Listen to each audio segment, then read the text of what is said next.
Oke teman-teman, kembali lagi di channel saya. Setelah episode sebelumnya yang sangat seru, kini kita kembali dengan episode yang baru, dengan bocoran cerita yang saya angkat dari novel. Dan jangan lupa subscribe dulu bagi kalian yang suka. Dan sekarang saya mau menceritakan bocorannya kembali. Dan jangan lupa untuk subscribe, klik loncengnya, dan juga lupa like. Selamat menikmati. Gasku. Kristal ajaib dari Saus Cats tidak sama dengan binatang ajaib lainnya. Kristal ajaib mereka memiliki kekuatan tertentu, yang disebut dispel, mampu menghilangkan racun dan efek negatif apapun, dan menjaga tubuh tetap murni. Dengan masukan energi spiritual akan menunjukkan efek ini dalam rentang tertentu. Ini menjadikannya harta yang berharga, jika digunakan dengan baik, menahan binatang ajaib atau musuh dengan atribut racun, dan lebih jauh lagi, korosi dari elemen kegelapan juga akan terpengaruh sampai batas tertentu. Jadi, tubuh Saus Cats adalah harta yang berharga. Tentu saja, untuk membunuh salah satu binatang ajaib ini, diperlukan rencana yang matang. Ini mengingat bagaimana mereka menyimpan dendam. Untuk membunuh musuhnya, Saus Cats umumnya hanya membutuhkan waktu sepersekian detik. Dan berdasarkan analisis dari dua penjaga suci, karena danau ini memiliki begitu banyak Saus Cat di dalamnya, Saus Cat yang sangat kuat mungkin akan tinggal di dalamnya. Hanya saja hal itu tidak muncul sebelumnya. Setelah menembus peringkat ke-8, ia menjadi Saus Cat dengan kelas yang lebih tinggi, dengan aspek yang paling menakutkan adalah kemampuan teleportasi instan mereka. Benar, meskipun ia juga tidak mampu terbang, siapa yang berani memperkirakan jarak maksimal dari kemampuan teleportasinya? Seandainya orang ini menyerang mereka secara tiba-tiba, coba pikirkan, ketika melihat betapa tajamnya tanduk Saus Cat biasa, tingkat teror apa yang akan dicapai oleh tanduk Saus Cat King jenis ini. Long Hao Chen mengumpulkan rekan-rekannya, semua orang mendengar tentang manfaat Saus Cat, bisa dikatakan seluruh bagian tubuhnya adalah harta karun. Jika memungkinkan, saya ingin membawa beberapa Saus Cat, ini tidak hanya bermanfaat bagi Yuan, tapi juga berfungsi untuk memperkuat aliansi. Jika dijual, kita akan mendapatkan poin kontribusi itu, memungkinkan kita mendapatkan peralatan bagus untuk yang lain. Tanpa perlu Long Hao Chen mengatakan lebih jauh, semua orang terlihat bersemangat. Pada saat pertemuan mereka melawan boa hutan, semua orang memiliki pemikiran yang sama, bahwa karena mereka mendapat kesempatan untuk bertemu dengan makhluk langka dari zaman kuno, mereka tidak mau melepaskan banyak manfaatnya. Pemburu iblis adalah makhluk yang tumbuh dari darah makhluk hidup lain, dan memperkuat kekuatan mereka akan selalu menjadi prioritas utama mereka. Mereka tidak menemukan boa hutan, tapi Saus Cat kini ada di depan mereka. Kami saat ini harus mendiskusikan tindakan kami yang akan datang. Poin utamanya adalah, pertama bagi kami, aspek yang paling penting untuk ditekankan adalah keselamatan. Tidak peduli seberapa besar manfaat yang diberikan Saus Cats kepada kita, kita harus membidiknya dengan premis bahwa semua orang dapat kembali dengan selamat. Long Hao Chen tegas dan tegas, karena yang paling tidak ingin dilihatnya adalah rekan-rekannya mengambil risiko yang tidak perlu demi keuntungan. Oleh karena itu, dia secara khusus menekankan hal ini. Setelah itu, pandangannya melewati sisi rekan-rekannya. Setelah melihat mereka menyetujuinya, dia melanjutkan berbicara, kalau begitu, selanjutnya akan ada perencanaan yang ketat. Saus Cat biasa sudah menjadi binatang ajaib tingkat 8, tapi Saus Cat King kemungkinan besar akan menjadi seperti Raja Boa Hutan binatang ajaib kuat tingkat 10. Ini bukanlah sesuatu yang bisa kita hadapi dalam kondisi kita saat ini. Jika kita menghadapi Saus Cat King mereka, kemungkinan besar akan ada korban di pihak kita. Oleh karena itu, kami hanya dapat mengincar Saus Cat biasa untuk saat ini. Bagi kami, situasi terbaik adalah ketika kelompok Saus Cat ini tidak memiliki raja di antara barisan mereka. Namun, bersiap tidak ada salahnya. Kita harus mempertimbangkan situasi terburuk. Semuanya, berikan saranmu. Kami akan mengambil tindakan setelahnya. Yang terjadi selanjutnya adalah waktu istirahat dan reorganisasi, seperti yang mereka diskusikan. Meskipun sebagian besar kelompok tidak dapat memulihkan energi spiritual di Menara Keabadian, mereka tidak menghabiskan banyak energi sebelumnya. Namun setelah memasuki Swarm of Gloom, semua orang menjadi tegang, dan Menara Keabadian menjadi tempat yang efektif bagi mereka untuk bersantai, dan menjaga kondisi puncak untuk pertempuran yang akan datang. Setelah menyetujui taktik tersebut, Long Hao Chen tidak membawa semua orang kembali ke rawa kesuraman untuk melaksanakan rencana mereka, tetapi membawa semua orang ke lantai 2 menara keabadian. Hao Yue melebarkan sepasang sayapnya yang besar, melayang di atas awan yang samar-samar terlihat di lantai 2, semua orang mendukung Hao Yue, dan yang paling gelisah jelas adalah Chai Er, yang melupakan segalanya dari tempat ini bersama dengan sisa ingatannya. Karena sudah datang entah berapa kali berlatih di lantai pertama ini, semua orang sudah terbiasa melatih taktik pertempuran udara mereka di sini. Namun hingga mereka meninggalkan kuil aliansi, mereka belum lulus 2 ujian terakhir di lantai 2, dan demi terus melatih rekan-rekannya dalam pertempuran udara, Long Hao Chen mengesampingkan masalah 2 tes terakhir ini. Namun, kini dia mengambil keputusan lain. Hao Yue maju di langit di bawah pimpinan Long Hao Chen, saat awan di sekitarnya tersapu melewatinya, dari kejauhan, samar-samar terlihat patung emas raksasa. Pos pemeriksaan yang mereka lewati sebelumnya tidak akan muncul kembali, dan melihat patung itu, Long Hao Chen menyuruh Hao Yue berhenti maju. Sima Xian mengajukan pertanyaan, "Kapten, apakah kita akan melanjutkan pelatihan sekarang? Tetapi energi spiritual yang dikonsumsi akan sulit dipulihkan." Long Hao Chen menggelengkan kepalanya. Lin Xin berkomentar, "Botak, apakah kamu punya lumpur untuk otaknya? Apakah kamu tidak mengerti maksud Kapten? Kapten ingin kita meningkatkan kekuatan kita secara keseluruhan, selamat melihat." Long Hao Chen tidak menjelaskan lebih jauh, tersenyum sebelum melebarkan keempat sayap di punggungnya, di tangannya, cahaya beriak dan Arya Dewi Cahaya muncul secara bersamaan, dan pada saat terbang, sorot matanya tiba-tiba menjadi tajam.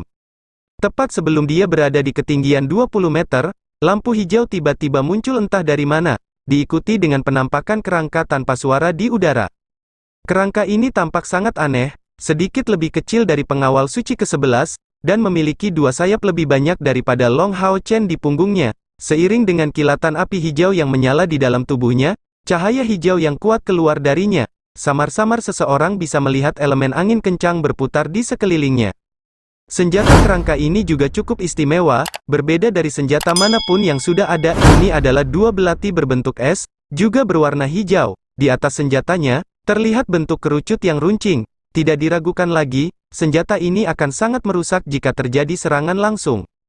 Nyala api hijau mencolok berdenyut kencang di kedua matanya, tubuhnya hanya butuh sekejap untuk terlihat ilusi, karena sangat akrab dengan kerangka ini, semua orang mengerti bahwa bukan karena dia menghilang, tetapi dia berakselerasi hingga batas ekstrim dalam waktu singkat, siap untuk membiarkan kecepatannya meningkat sepenuhnya kapan saja.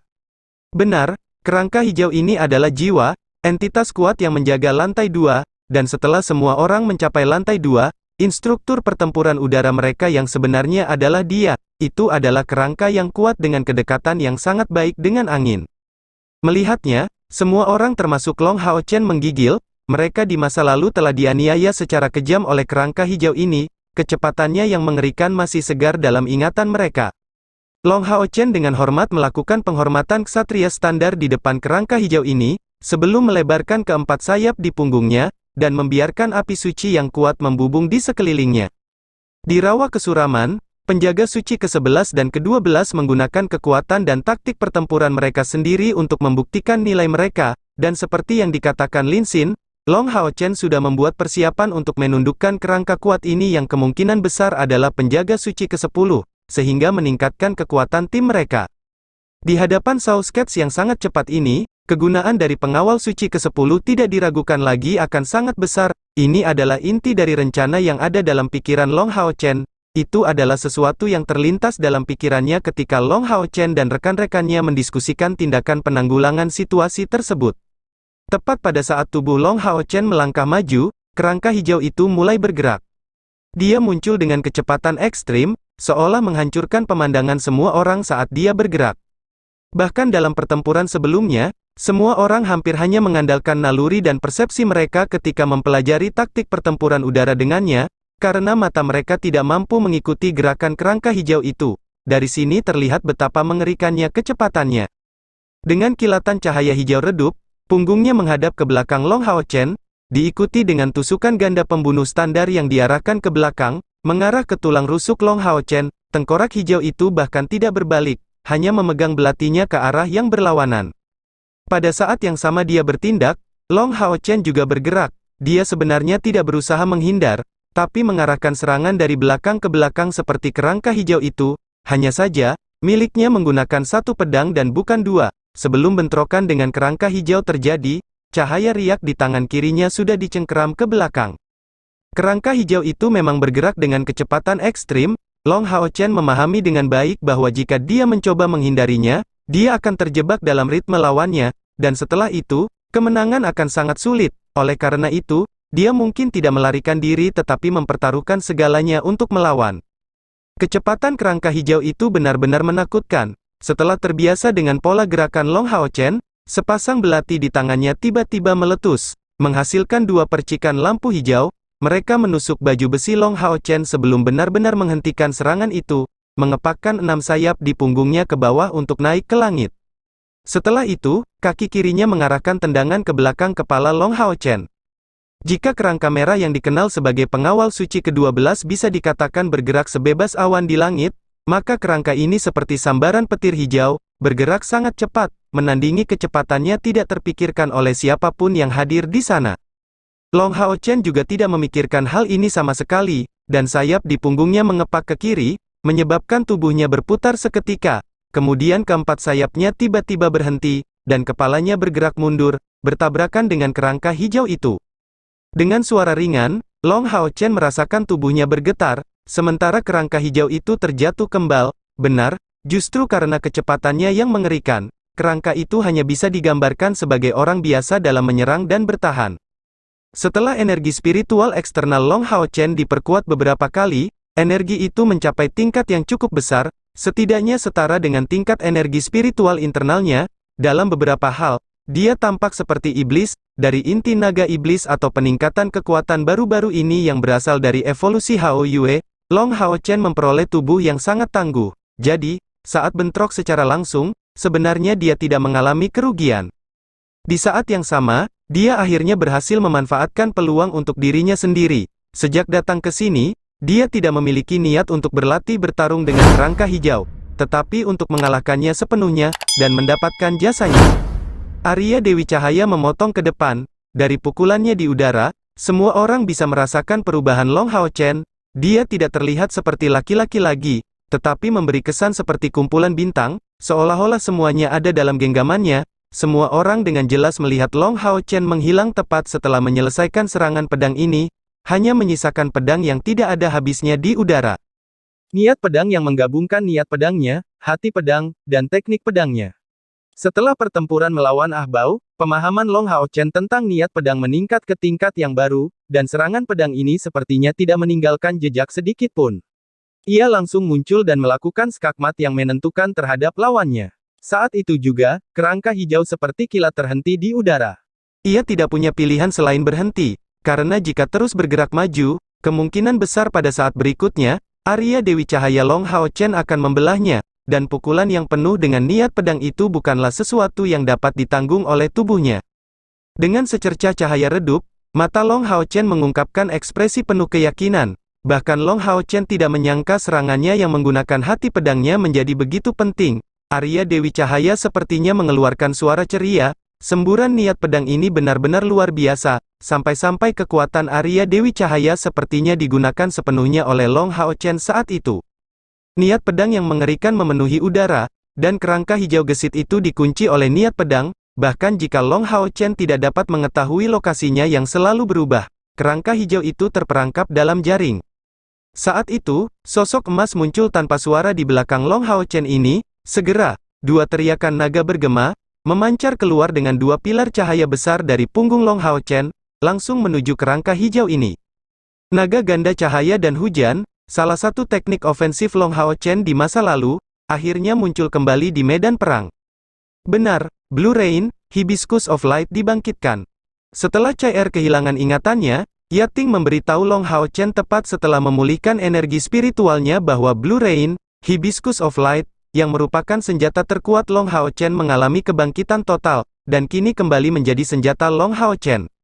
Namun, Long Hao Chen sudah memiliki Rippling Light sebagai senjata sekunder, jadi dia tidak segera mengeluarkannya, sampai sekarang tiba-tiba digunakan kembali. Kemampuan mengikat yang kuat dari naga ganda cahaya dan hujan semakin kuat dengan Long Hao Chen dan Yating, segera memainkan peran yang menentukan. Warna emas pekat tanpa suara mengikat bahu kerangka hijau itu, membuatnya tidak bisa bergerak, dan mata Long Hao Chen menatap tajam. Benar, bahkan tanpa menggunakan naga ganda cahaya dan hujan, Long Hao Chen yakin akan menang melawan kerangka hijau ini. Tapi jika dia melakukannya, dia tidak bisa menjamin kerangka hijau ini tidak akan terluka. Lagi pula, kecepatannya sungguh luar biasa, dan tanpa teknik pertarungan yang kuat, menghentikannya akan sulit. Niat pedang Long Hao Chen yang pantang menyerah sangat mungkin akan merobek-robek tubuhnya. Meskipun ini tidak akan benar-benar membunuhnya, kerangka hijau ini membutuhkan waktu lama untuk dipelihara oleh melodi abadi agar dapat pulih sepenuhnya, dan Long Hao Chen membutuhkan kekuatannya saat ini, jadi dia tidak mau menunggu pemulihannya. Oleh karena itu, pertempuran ini direncanakan dengan sangat hati-hati. Setelah kerangka hijau itu melewati beberapa saat dalam keadaan pingsan, lampu hijau mencolok di matanya berangsur-angsur menjadi gelap, dan sambil membungkuk, ia menyatakan kepada Long Hao Chen, pengawal suci ke-10 memberi hormat kepada guru. Dengan kilatan lampu hijau, ia langsung melepaskan diri dari naga ganda cahaya dan hujan, memasuki melodi abadi di dada Long Hao Chen. Menampilkan senyuman, Long Hao Chen mencapai tujuan pertamanya, dengan bantuan kerangka hijau ini dalam pertempuran, rencananya hampir selesai. Blue Rain biru dan emas, Hibiscus of Light, muncul dengan tenang di udara. Melihatnya, Long Hao Chen merasakan keakraban yang luar biasa. Pedang berat ini terhubung dengannya melalui kontrak darah. Setelah memulihkan Eyak Cahaya dan Arya Dewi Cahaya, Long Hao Chen melambaikan tangannya, memanggil Blue Rain, Hibiscus of Light untuk datang ke tangannya. Yang mengejutkannya, kontrak yang menghubungkannya dengan pedang berat ini tampaknya telah menguat sejak kebangkitannya, dan aura yang menyebar dari pedang itu tidak ada bandingannya dengan sebelumnya. Seolah-olah itu telah berevolusi sampai batas tertentu, mencapai tingkat senjata tingkat legendaris yang asli. Kemampuan untuk berevolusi ini adalah salah satu area terkuat di Blue Rain, Hibiscus of Light. Merasakan perasaan akuatik darinya, dia perlahan mulai memahami perubahannya. Itu dihasilkan dari kontrak mereka, kontrak antara manusia dan pedangnya. Saat pemahamannya tentang niat pedang meningkat, penerimaan pedang apapun di tangannya meningkat. Yang lain memperhatikan dengan seksama, dan meskipun mereka tetap diam, raut wajah mereka semakin bersemangat. Saat kapten mereka semakin kuat, mereka merasakan jarak yang semakin jauh di antara mereka. Tapi ini tidak mematahkan semangat siapapun di tim, karena pertumbuhan Long Hao Chen terus berlanjut, pertumbuhan mereka juga terjamin, setiap orang memiliki perasaan yang jelas. Kekuatan Long Hao Chen tentu saja tumbuh dengan cepat, namun seiring dengan itu, keuntungan yang akan mereka peroleh akan terus meningkat, dan dia tidak akan menunjukkan keberatan untuk membaginya dengan rekan satu timnya. Dengan demikian, yang lain tidak hanya tidak merasa iri dengan perolehan kekuatannya, tetapi juga berharap agar dia terus tumbuh semakin kuat. Dengan kapten seperti itu, apa yang ingin mereka lakukan adalah mengikuti jejak Long Hao Chen, membiarkan diri mereka berada sedekat mungkin dengannya. Ayo lanjutkan, suara Long Hao Chen menarik semua orang kembali dari pemikiran mereka. Kerangka hijau yang disebut pengawal suci ke-10 sudah ditundukkan, jadi mengapa melanjutkan? Bukankah itu berarti langsung mencapai tujuan menaklukkan ujian terakhir di lantai 2 menara keabadian ini? Dengan pengawal suci ke-10 bersumpah setia padanya, patung di kejauhan menjadi lebih jelas di mata mereka. Tanpa diragukan lagi, hanya ada satu tes terakhir yang tersisa di lantai 2. Long Hao Chen berbalik dan menjelaskan, saya yakin bahwa setelah melewati uji coba terakhir ini, kita akan terus menghadapi musuh yang kuat secara berturut-turut di dalam rawa kesuraman. Kita bahkan harus menghadapi Dewa Iblis Ular Andromalius setelahnya. Menara keabadian adalah satu-satunya cara kita untuk mendapatkan kekuatan dengan segera. Jika saya tidak salah, selanjutnya kita akan menghadapi pengawal suci ke-9. Jika kemampuannya seperti yang kuduga, di tanah kematian yaitu rawa kesuraman, dia akan sangat membantu kita. Kapten, ayo kita lakukan. Sima Xian menunjukkan kepalan tangannya kepada kapten mereka.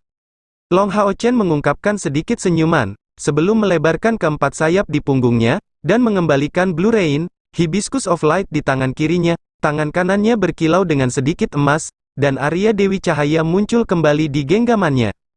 Dapat dikatakan bahwa saat ini, Long Hao Chen berada pada kondisi puncak peralatannya. Dari pedang ganda besar di tangannya saja, bahkan jika seseorang hanya melihatnya, mereka akan merasakan kekuatan serangan yang mengerikan darinya. Perlahan-lahan maju dengan penerbangan, Long Hao Chen kembali bersikap tenang. Itu karena pukulan sebelumnya, yang dipenuhi dengan niat pedang yang tiada habisnya, menghasilkan ledakan wawasan tertentu. Meskipun wawasan ini masih belum jelas, dia dengan jelas memahami bahwa pemahamannya tentang niat pedang telah mencapai lapisan lain, dan bahwa dia sudah mendekati batas yang dicapai pengguna pedang ilahi Ye Wuxiang di masa lalu. Hal ini terlihat dari persetujuan Arya Dewi Cahaya terhadapnya.